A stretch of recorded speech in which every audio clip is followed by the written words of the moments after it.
Hello everyone. Welcome to my channel The Cosmic Traveler. আমি মহাশূন্যের যাত্রী। আমি শাহিন, তোমাদের মতোই একজন মহাশূন্যের যাত্রী। আমাদের প্রথম যাত্রায় আমরা নিজের কাছে প্রশ্ন করেছিলাম, আমি কে, কোথা থেকে এসেছি, কেন এসেছি। চলো আজকে আমরা একটু গভীরে যাই। তুমি এই পৃথিবীতে কষ্ট পেতে আসোনি। Let me say that clearly.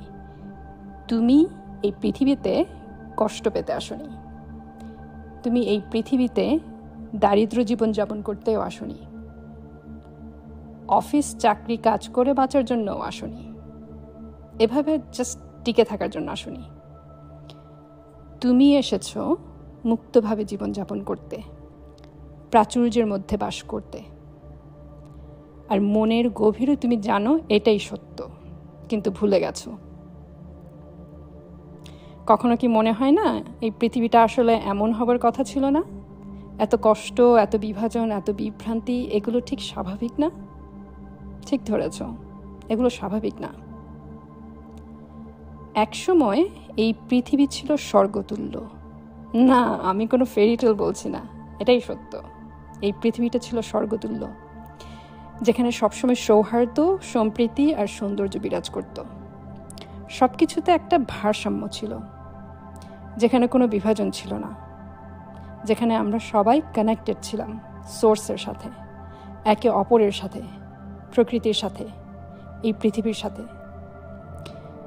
কিন্তু তারপর কিছু একটা বদলে গেল।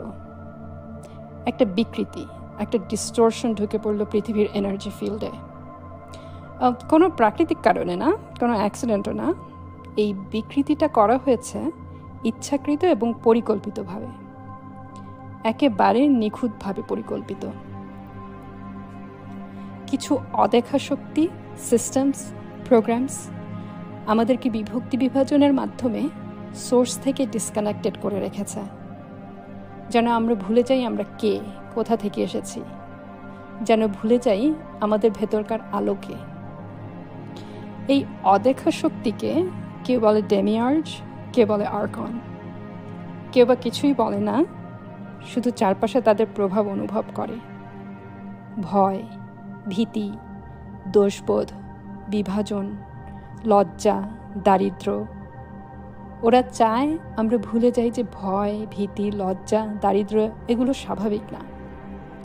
এগুলো আমাদের মনস্তত্ত্বে, আমাদের সাইকিতে আর্টিফিশিয়ালি ঢোকানো হয়েছে। আর এভাবেই ধীরে ধীরে মায়াজাল বিস্তার শুরু হলো, আর আমাদের পতনও ঘটতে লাগলো।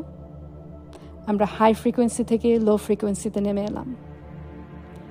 আমরা সেই মায়াকেই সত্য বলে ভাবতে শুরু করলাম। কিন্তু বর্তমানে এই আর্কন বা ডেমিয়ার্জ ধীরে ধীরে তাদের প্রভাব হারাচ্ছে, কারণ আমরা আমাদের মেমোরি আবার ফিরে পেতে শুরু করেছি। আমাদের এই ভুলে যাওয়াটাও কোনো অ্যাক্সিডেন্ট না, এটাও সেই প্ল্যানেরই একটা অংশ। হয়তো ভাবছো আমি কিভাবে এসব জানি। আমিও একসময় ভুলে গিয়েছিলাম, but I started feeling again, I started remembering again. কেমন করে? প্রথমে কিছু অলৌকিক ঘটনা দিয়ে শুরু, তারপর আমি সোর্সের সাথে কানেক্ট করা শুরু করলাম। সোর্সের সাথে কানেক্ট করাটা কোনো পড়াশোনার বিষয় না, এটা অনুভব করার বিষয়, ফিল করার বিষয়। আর এই সোর্স অধরা কিছু না, এমনকি দূরে কোথাও লুকিয়ে নেই। সোর্স আমাদের সবার মাঝেই আছে। সোর্সের সাথে কানেক্ট করতে হলে তোমাকে কোথাও যেতে হবে না, তোমাকে পারফেক্টও হতে হবে না। শুধু নিজের মনের ভেতর দেখো, কান দিয়ে না শুনে মন দিয়ে অনুভব করো, তুমি ঠিক বুঝতে পারবে।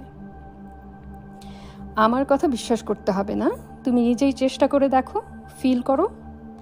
একদিনে হয়তো হবে না, একটু চর্চা লাগবে, কিন্তু একদিন ঠিক তুমিও এভাবেই তোমার স্মৃতি ফিরে পাবে। সোর্স কোনো কিছুই লুকায় না, নিজেও লুকিয়ে থাকে না।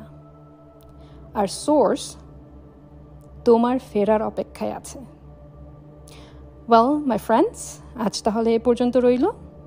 আমাদের পরবর্তী যাত্রায় আমরা পৃথিবীর অ্যাকচুয়াল হিস্ট্রি সম্পর্কে কথা বলবো। আর এমন কিছু জায়গা নিয়ে কথা বলবো যেগুলোর কথা ইতিহাস চেপে রেখেছে। এমন কিছু নাম আছে যেগুলো শুনলেই মনে হবে তুমিও সেখানে একদিন ছিলে। কিন্তু আজ শুধু এটুকুই মনে রাখো, এই পৃথিবীতে কষ্ট পাওয়ার জন্য তোমার জন্ম হয়নি। You're not broken. This earth is not broken. তুমি সেই স্বর্গের স্মৃতি ফিরিয়ে আনছো। আর এবার আমরা আর ভুলব না।